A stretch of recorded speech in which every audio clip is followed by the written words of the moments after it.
as you get towards... Hey guys, Craig and Crank and Surf back again, and a big question I see a lot on the forums and Facebook groups for backyard surfboard makers is what sort of tools do I need to get started? So I'll run you through a couple of these.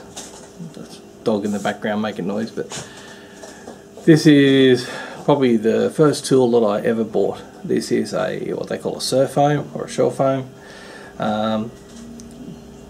Look, it's for a hand shaper that does a multitude of tasks from basically after you've done the planing, I run down the board with this, I do the rails with this. This was cheap from Bunnings and oh man, geez, it's got some use, but probably the best tool that I've ever had. I think probably the second thing that I would have bought is Velcro sanding pads. This is an old one I use every now and again. These are from Shapers Australia. They're Velcro. You can get them in different densities, but still, you know, it's Velcro. It's easy to use. Everyone knows how to use Velcro, right? Another one I bought is this one. Now you'll see this one's shaped at the bottom, so that is for doing concaves. So if you're doing a concave board, this is really handy. Sometimes you'll mark the center spot, so when you're doing a single concave you can sort of work it different ways to get your single concave.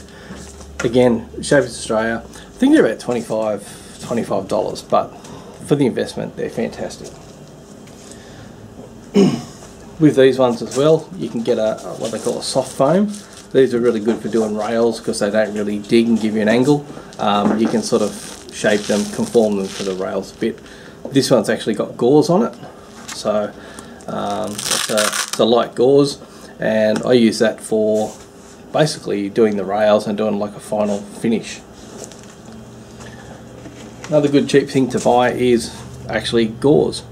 This is the metal mesh, really good for doing rails. I often turn this one upside down, stick that on the bottom like that, and I actually do a finish on the blank like that. So very handy, not expensive.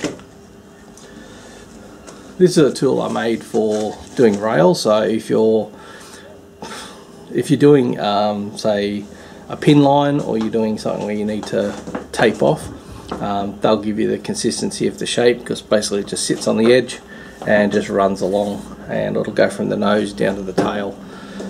Drill about the size for a pencil to go in, and look, end of the day, they're not really set at anything really. Just drill random ones along there, and you can get different widths, and yeah, well, it works perfect. That's probably just an offcut of timber and just a metal bracket, as you can see there.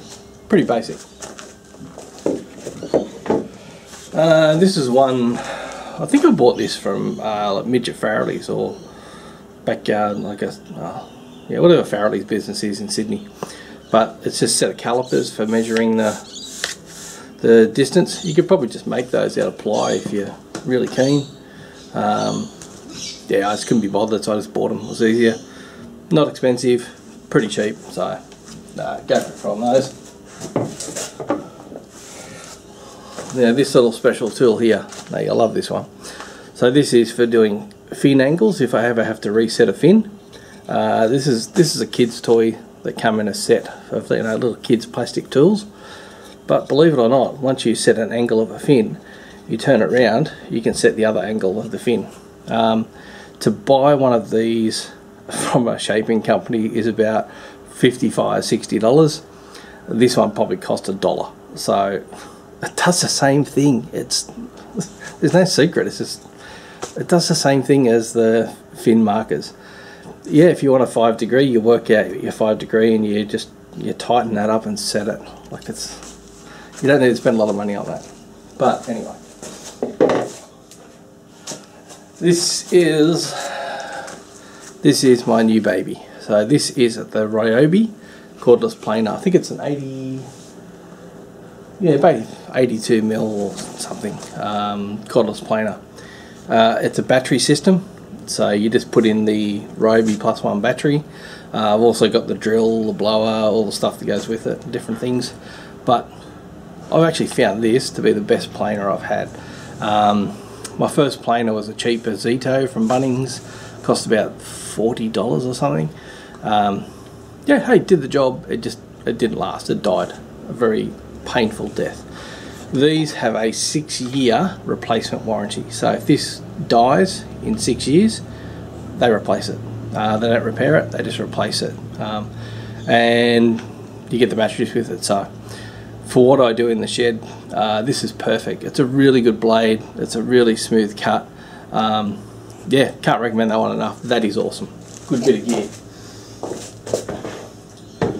Another thing I use a fair bit when I'm cutting a blank is a cheap, yeah, just basically a saw, like a cutting saw. This one could probably cost about $30. But the thing is, you're only cutting foam. The only timber you're going to cut is the stringer. So it's not important that you have a $200 jigsaw. This will do the job. I said it was probably $30. It's one of the cheap Bunnings brands, but again, you don't have to spend a lot of money to get started. And I think that's the main thing of this video is I started with one thing.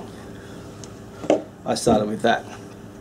I've actually shaped a whole board with that, believe it or not, just by following the rail of the blank, and then I shaped the nose and then I did the tail. But that's what I started with. That's my whole backyard shaping thing started with that, and I still use it. So even though I've got new ones now from Shapers, I still like this because it's small, it's light, and it's really easy to use. So pretty awesome. I'll just have a quick look, see if there's anything I missed. Oh yeah, I did miss something.